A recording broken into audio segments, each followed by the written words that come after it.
Real estate versus stock market, which will make you richer. Hey guys, today we're going to know what will make you richer between real estate and the stock market. Let's get right into it. Many investors have traditionally turned to the stock market as a place to invest their money. While stocks are a well-known investment option, many people are unaware that purchasing real estate can also be considered an investment. Under the right conditions, real estate can be a better investment than stocks, with lower risk, higher returns, and greater diversification. Individuals require an investment strategy that fits their budget and needs, whether they are planning for retirement, saving for a college fund, or earning residual income. A good place to start is to compare buying real estate to buying stocks. Whether to invest in real estate or stocks is a personal decision that is influenced by your financial situation, risk tolerance, goals, and investment style. It's safe to assume that more people are investing in the stock market, possibly because it takes less time and money to buy stocks. If you want to buy real estate, you'll need to save and put down a substantial amount of money. When you buy stocks, you are purchasing a small portion of the company. In general, there are two ways to profit from stocks: value appreciation as the company stock rises, and dividends. When you purchase real estate, you are purchasing physical land or property. Most real estate investors profit from collecting rents, which can provide a consistent income stream, as well as from appreciation as the property's value rises. Furthermore, because real estate can be leveraged, you can increase your holdings even if you can't afford to pay cash up front. Real estate is appealing to many prospective investors because it is a tangible asset that can be controlled, with the added benefit of diversification.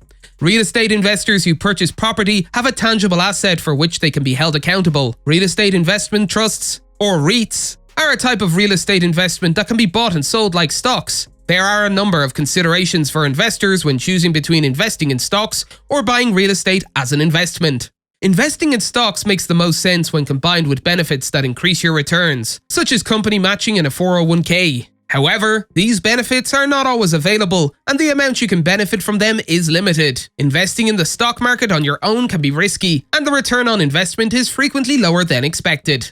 Comparing real estate and stock market returns is an apples to oranges comparison because the factors that influence prices, values, and returns are very different.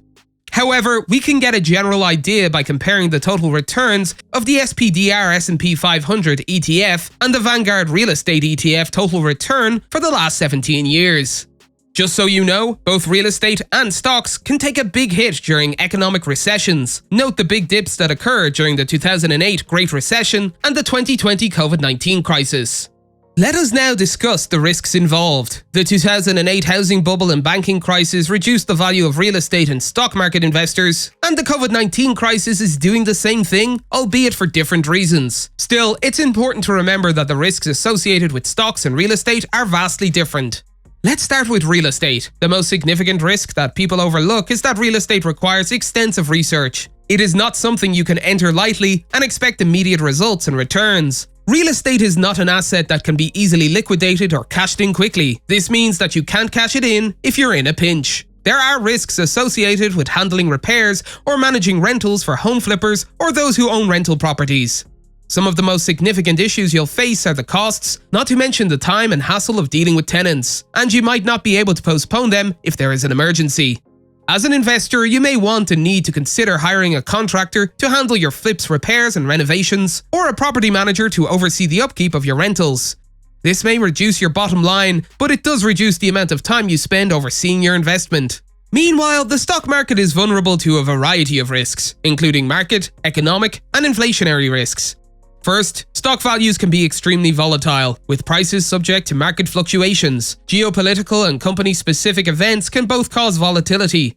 Assume a company has operations in another country. This foreign division is subject to the laws and regulations of that country. However, if that country's economy suffers, or if political problems arise, the stock of that company may suffer. Stocks are also affected by the economic cycle, monetary policy, regulations, tax revisions, and even changes in interest rates set by a country's central bank. Other risks may be posed by the investor. Investors who do not diversify their holdings expose themselves to greater risks. Consider this: dividend-paying stocks can provide consistent income, but it would take a significant investment in a high-yielding dividend stock to generate enough income to last a lifetime without selling additional securities. Investors who rely solely on high-yield dividends may miss out on opportunities for higher growth investments. Both real estate and stocks carry risks and rewards. Stock market investing receives a lot of attention as a retirement investment vehicle, especially for those who contribute regularly to a tax-advantaged account, such as a 401k or individual retirement account. Diversification, on the other hand, is critical, especially when saving for the long term. To reduce risk, investors should diversify across asset classes or sectors. Real estate investing is an excellent way to diversify your investment portfolio, reduce risks, and maximize returns. That's all for today, and we'll be sure to catch you all in the next one.